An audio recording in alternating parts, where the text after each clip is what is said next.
Jadi saya 2017 operasi perut karena terkena perforasi gaster. Perforasi itu artinya bocor ya, kebocoran gaster lambung ya akibat obat ini. Saya mengkonsumsi obat ini 5 bulan berturut-turut. Beruntung sekali bisa sembuh. Obat ini membuat saya kecanduan sehingga usus serta lambungku luka parah dan harus operasi. Ya, saya turut bersyukur ya bisa melewati kejadian yang sangat mengerikan ya, mengalami perforasi di organ pencernaan ya, di gaster, usus itu membutuhkan operasi darurat ya, dan mengancam nyawa betul karena terjadi perdarahan, resiko infeksi sampai terjadi infeksi yang berat alias sepsis. Dan obat-obat jamu beberapa jenis ya yang dijual di Indonesia, dan bahkan sampai saat ini saya masih menemukan di beberapa pasien saya ternyata masih mengkonsumsi itu. Ya saya sebut aja ya nama mereknya ya, nggak apa-apa karena sebenarnya ini juga penting agar masyarakat tahu, karena dari BPOM sendiri sebenarnya sudah melarang jamu-jamu ini untuk dikonsumsi karena mengandung bahan kimia berbahaya dicampur berbagai macam obat-obat keras ya, contohnya steroid atau NSAID ya. NSAID itu obat anti radang, dosisnya kadang tinggi, makanya cespleng nih jamu-jamu ini. Sebut saja merek yang masih ada di sekitar tempat praktek saya tuh, misalnya jamu Wantong, Montalin gitu ya, awan kelanceng, itu semuanya sebenarnya sudah masuk ke list Badan POM obat-obat terlarang ya, jamu-jamu terlarang yang tidak punya izin edar. Jadi stop gunakan jamu-jamu tersebut. Saya ngerti nyerinya akan langsung cespleng hilang ya, karena memang selain efek dari jamunya juga ditambah obat keras dari dokter. Nah, cuman yang jadi masalah kalau konsumsi steroid terus-menerus bertahun-tahun, konsumsi obat anti nyeri golongan NSAID ya, apapun itu ya, entah misalnya dicampur sama mefenamat atau ibuprofen atau diclofenac, meloxicam, piroxicam ya, yang rutin tiap hari sampai berbulan-bulan, bertahun-tahun, itu resiko mengalami luka lambung, bahkan kalau yang parah bisa sampai perforasi ya, bocor lambungnya sehingga dibutuhkan tindakan operasi. Saya pun sudah ada satu pasien yang kejadiannya persis kayak begini ya, karena ada riwayat minum jamu-jamuan. Terus ada pasien lain yang mengalami Cushing syndrome ya, karena konsumsi Wantong itu ya, jadi mukanya bulat gitu ya. Kemudian gula darahnya naik, tekanan darahnya naik ya, kolesterolnya tinggi ya, terkena penyakit Cushing namanya ya.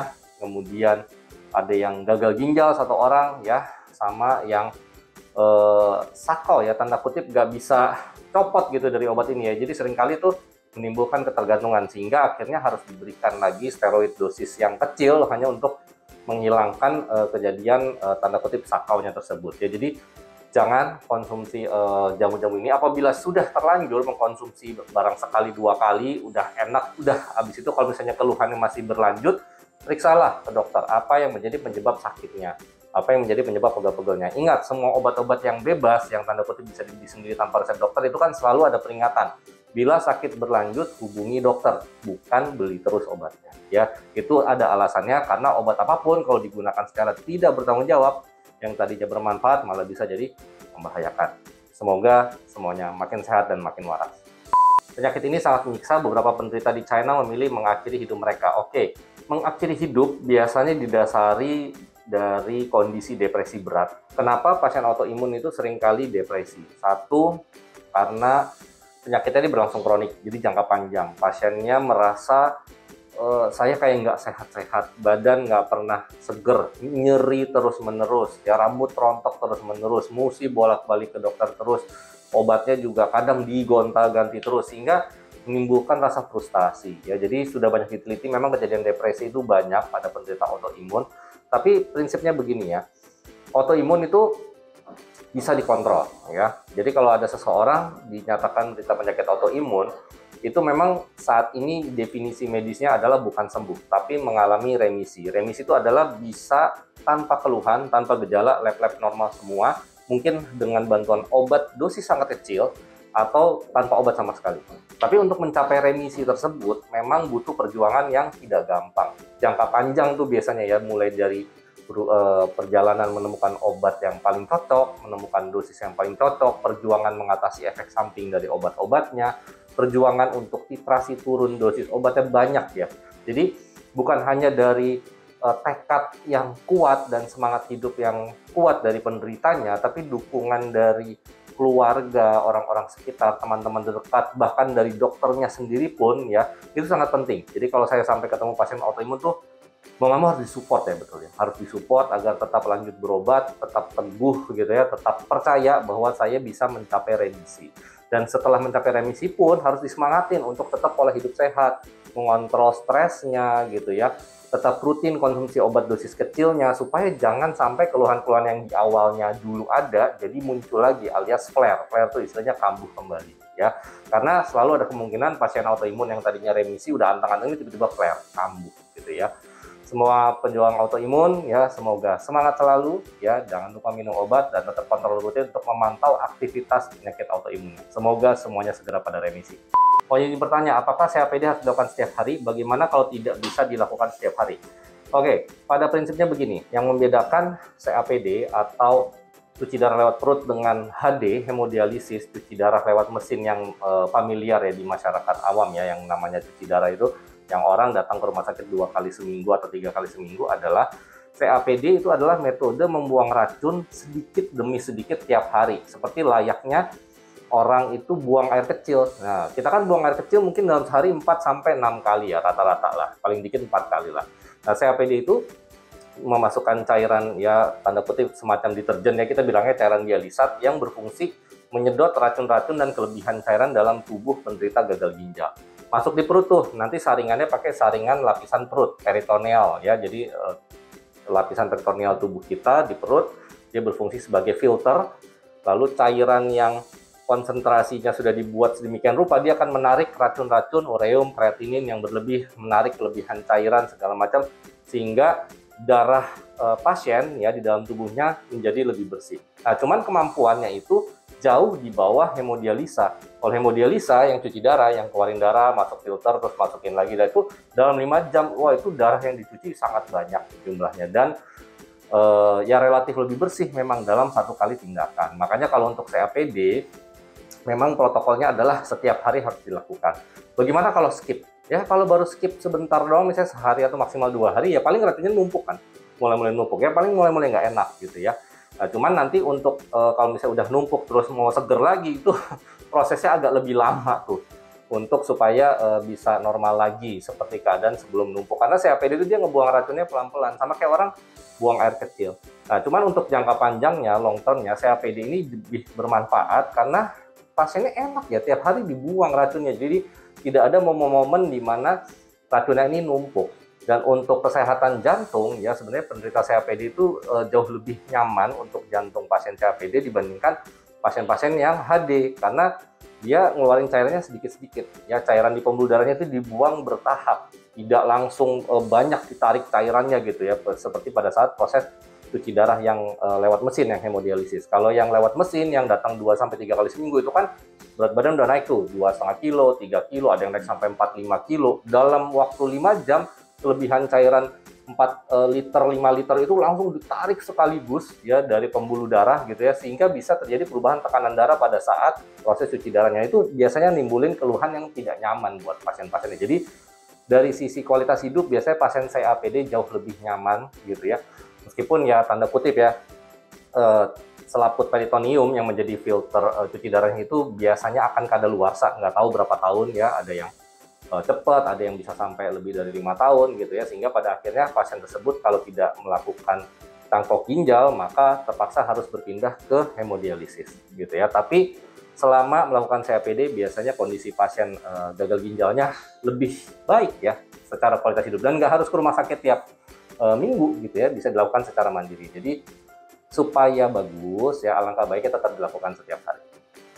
Anak saya sudah 2 minggu panas turun, akhirnya saya cek lab ternyata terkena demam berdarah. Sebelum cek lab sekarang sudah negatif, tapi kenapa sampai sekarang anak saya masih panas turun padahal sudah dikatakan negatif? Oke, kalau kita bicara demam berdarah yang klasik ya, saya tidak pernah menemukan pasien demam berdarah itu demam sampai lebih dari 10 hari ya. Gitu ya. Jadi kalau kita bicara pola grafik demam berdarah itu, dia biasanya demam tinggi tuh 2-3 hari pertama, jarang yang sampai hari keempat gitu ya, itu tinggi, terus tiba-tiba demamnya turun, ya masuk ke justru namanya fase kritis ya istilahnya, di hari keempat sampai hari keenam itu. Nah di fase kritis ini biasanya demamnya turun, tapi justru trombosit lagi turun-turunnya, terjadi kebocoran plasma, resiko shock, tensinya turun pasiennya tuh justru di hari-hari ini. Nah, kemudian di fase pemulihan, fase konvalesen, di mana trombosit kadang-kadang sudah mulai beranjak naik itu di hari ke-7 sampai 10, bahkan ada yang sampai 2 minggu. Nah, ini biasanya kadang-kadang di hari ke-7 sampai ke-8 tuh ada tuh yang suka demam lagi. gitu ya. Tapi demamnya biasanya tidak setinggi di awal gitu ya. Lalu setelah itu demamnya mesti hilang.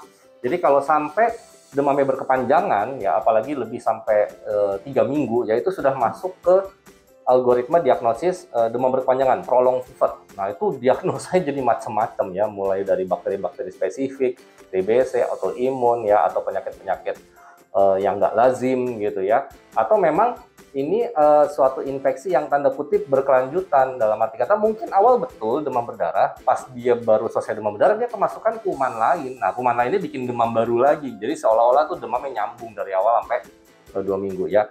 Bagaimanapun juga adalah coba kalau respon pengobatan tidak sesuai dengan diagnosa, dikatakan sudah sembuh tapi gejalanya masih ada, coba periksa lagi ke dokternya.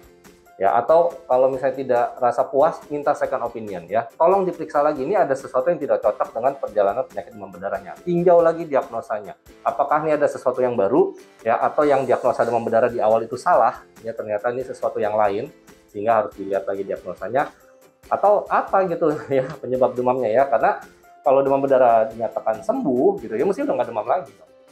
Ya, itu ya sedikit komentar dari saya. Jadi tolong kalau misalnya ada diagnosa tapi gejalanya nggak cocok, jangan ngekeh berpegang sama diagnosa tersebut. Tinjau ulang lagi. Itu semua algoritma kedokteran secara umum begitu ya. Kita periksa pasien, kita tanya gejala, kita periksa fisik, kita periksa lab, ronsen, pemeriksaan penunjang apapun, kita simpulkan diagnosa kerja kita A, kita kasih terapi ya untuk mengobati diagnosa kerja A tersebut. Kalau responnya sesuai ya, orang yang membaik sembuh, berarti diagnosa kerja tersebut betul. Tapi kalau misalnya respon pengobatannya tidak sesuai ya, mestinya demam hilang kok ini nggak hilang, mestinya labnya membaik kok nggak membaik, kita mesti tanda tanya, ini diagnosa kerja kita benar apa enggak ya. Dan itu akan terus menerus ya, bikin diagnosa, terapi, evaluasi, ulang lagi, tinjau diagnosanya, terapi lagi gitu ya. Jadi jangan heran kalau misalnya apalagi pasien dirawat itu awalnya dibilangnya A, ternyata responnya nggak sesuai, dokternya periksa-periksa lagi tambahan, atau diagnosanya berubah. Itu sudah hal yang umum sekali dan lazim di dunia kedokteran dimanapun Anda berada. Ya karena memang seperti itu algoritma berpikirnya. Ya kan nggak mungkin kita lama-lama menunda terapi hanya untuk menunggu kepastian diagnosa. Terkadang kalau untuk infeksi, hal-hal yang menyebabkan demam kan diagnosa pastinya seringkali itu perlu kultur. Kultur itu mengembangbiakan kumannya, sehingga kita bisa tahu persis ini penyebab infeksinya apa. Cuman itu kan waktunya lama, pasti kita butuh terapi awal dulu gitu ya. Jadi ya wajar lah itu ya, namanya berubah diagnosa. Cuman kalau misalnya ngekeh ya di diagnosa yang itu saja, padahal masih bergejala, ya mendingan ganti dokter aja deh. Ya coba cari second opinion, nggak ada yang salahnya kok. Kalau exercise-nya 20 menit setiap habis makan, jadi total sehari 60 menit, bisa juga nggak dok? Kalau secara durasi ya bisa-bisa saja. Cuman apakah olahraga yang dipecah sehari 3 kali masing-masing 20 menit itu efektif? Dan apakah bisa konsisten, bisa rutin seperti itu? Nah, itu yang agak tanda tanya ya. Baik pula olahraga habis makan itu ada resiko menimbulkan keluhan pada saat olahraga ya. Ada baiknya memang kita olahraga bukan kondisi puasa berkepanjangan terus olahraga gitu. Jangan ya. Kita ketika berolahraga, apalagi olahraga resisten angkat beban, itu perlu kalori juga, butuh nutrisi, butuh gula gitu ya. Jadi harus ada isi perut ya. Nah, cuman kalau misalnya isi perutnya mau makan berat gitu ya, olahraganya jangan langsung setelahnya. Ya tunggulah 2-3 jam ketika makanannya sudah mulai turun, sehingga pada saat weightlifting, angkat beban, supaya jangan mual, jangan begah gitu ya. Kemudian kalau misalnya dicicil-cicil seperti itu, ini mungkin nggak ada pekerjaan atau nganggur atau gimana, saya nggak ngerti juga ya. Kok bisa sempat gitu loh, tiap kali habis makan ada jeda 20 menit gitu ya. Kalau saya sih ngerasa itu nggak efektif ya. Mending udah bikin aja jadwalnya yang langsung olahraganya fokus ya, seperti yang saya sudah contohkan di video, misalnya setengah jam ya selama 5 hari dalam seminggu, itu kan tercapai itu ya kebutuhan minimal 150 per menit ya. Tapi kalau mau dicoba seperti ini asal bisa konsisten sih nggak apa-apa, dan yang penting kasih jarak waktu, jangan terlalu cepat habis makan karena nanti bakal mual, bakal malah nggak nyaman gitu kondisi perutnya, atau bahkan bisa menimbulkan muntah pada saat olahraga. Sekian ya gitu. Jadi olahraga penting sekali untuk pasien diabetes. Cuman teknik melaksanakan olahraganya itu harus dikondisikan, tiap orang mungkin bisa beda-beda, ada yang nyaman olahraganya pagi, siang, sore, malam ya, nggak ada masalah. Nggak ada tuh ceritanya olahraga paling bagus pagi hari ya. Kalau misalnya sempatnya pagi, kuatnya pagi hari ya silahkan gitu ya. Jadi olahraga yang benar adalah bukan waktunya kapan, tapi yang dilakukan, bukan dipikirin doang ya. Baik, sekian untuk kecewa di 2024 ini. Kita ketemu lagi di kecewa tahun 2025. Semoga semuanya selalu sehat. Salam sehat, salam waras. Nah, semoga pertanyaan Sobat Waras terjawab semuanya ya. Kalau masih ada pertanyaan, silakan komen saja di video manapun yang ada di channel YouTube RS Cepat Waras. Siapa tahu pertanyaan Sobat Waras terpilih untuk dijawab oleh Dr. Aldo di sesi konsultasi Cepat Waras berikutnya. Jangan lupa like, share, dan subscribe juga. Terima kasih sudah menonton video kali ini. Salam sehat, salam waras.